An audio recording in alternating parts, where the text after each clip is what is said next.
안녕하세요. 저희는 온사랑의 교회 주일학교를 맡고 있는 조의 보아스입니다. 와! 자, 오늘은 네. 부모 신앙교육 세 번째 시간입니다. 오늘의 주제는 권위입니다. 이제 부모님의 권위를 말하는 건데요. 요즘 부모님들이 가장 되고 싶어하는 부모 상이 어떤 게 있을까요? 친구 같은 부모가 되고 싶다라는 이야기를 가장 많이 듣는 것 같습니다. 친구 같은 부모님이요? 네. 그렇죠. 우리 아이들에게 친구처럼 다가갔으면 좋겠다, 다정다감했으면 좋겠다라는 이야기를 많이들 하십니다. 그런데 한 가지 걱정이 되는 건 그 아이들이 부모님의 권위를 인정하지 않고 말을 안 듣고 부모님이 오히려 끌려다니는 모습들, 그런 문제가 생기는 경우가 많거든요. 왜 이런 일이 벌어지는 걸까요? 네.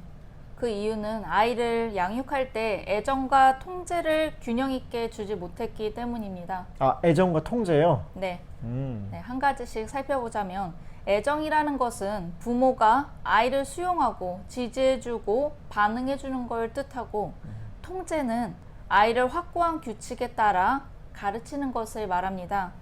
그러므로 애정과 통제를 어떻게 적용하느냐에 따라 네 가지 양육 방식 형태가 형성이 됩니다.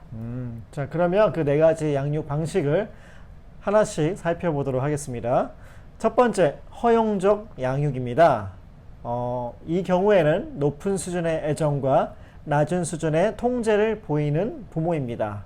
보통은 아이와 친구처럼 지내고 싶어하는 부모님들이 이런 방식을 선택을 하는데, 이렇게 키우는 부모님들은 안 돼! 라는 말씀을 잘 안 하시죠.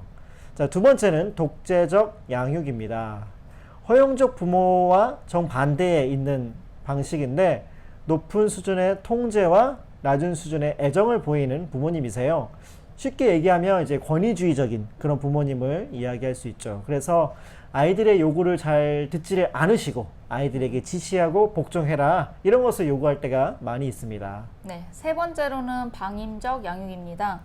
방임적 양육은 통제도 낮고 애정도 낮은 양육 방식입니다. 언뜻 보면 굉장히 자유롭게 키우는 것 같아서 좋아 보이지만 실제로는 아이에게 무관심하다라는 것입니다.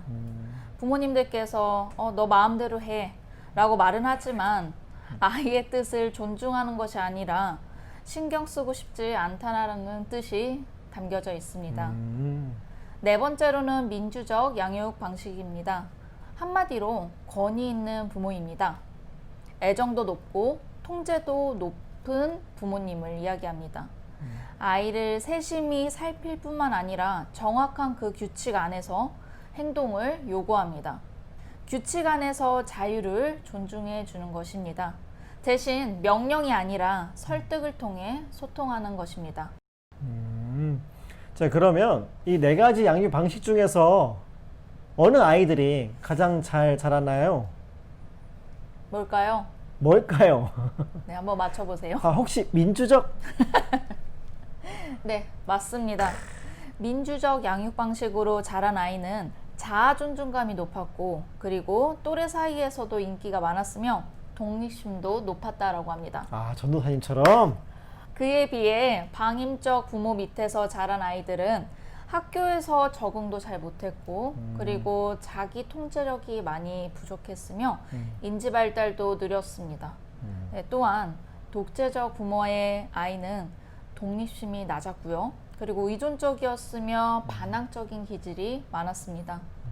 마지막으로 허용적 부모 밑에서 자란 아이들은 자신감은 높았지만 자제력이 약한 모습을 보였습니다. 자, 여러분 여기에다가 짧게 표로 정리해서 올려드리니까 참고해 보시기를 바랍니다. 자, 그러면 어떻게 해야 우리 부모님들이 아이들을 민주적인 방식으로 양육을 할 수 있을까요? 네, 이 책의 저자는 크게 세 가지로 정리합니다. 첫 번째는 아이와 규칙을 정하라고 이야기합니다. 한 가지 예시로 프랑스 어머니들을 언급하는데요.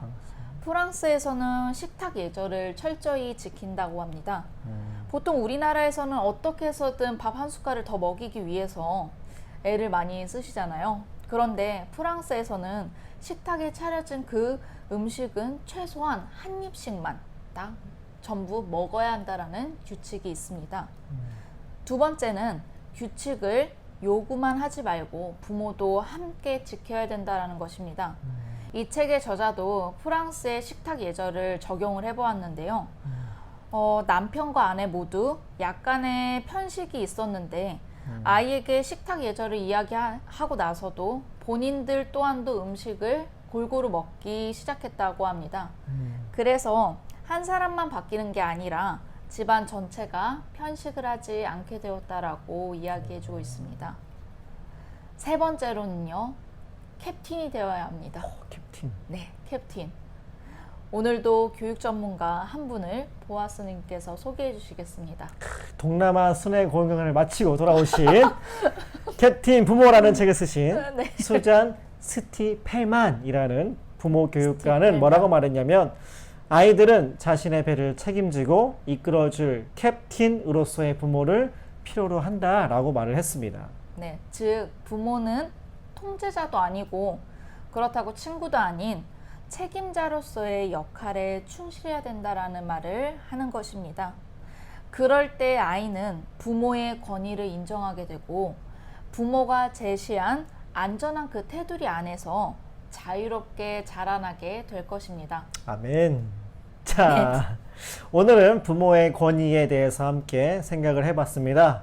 이번 기회를 통해서 여러분 모두가 다 권위 있는 부모로 아이들을 건강하게 잘 양육하게 되기를 바랍니다. 자, 지금까지 시청해 주셔서 감사합니다. 그럼 다음 영상에서 찾아뵙겠습니다. 샬롬.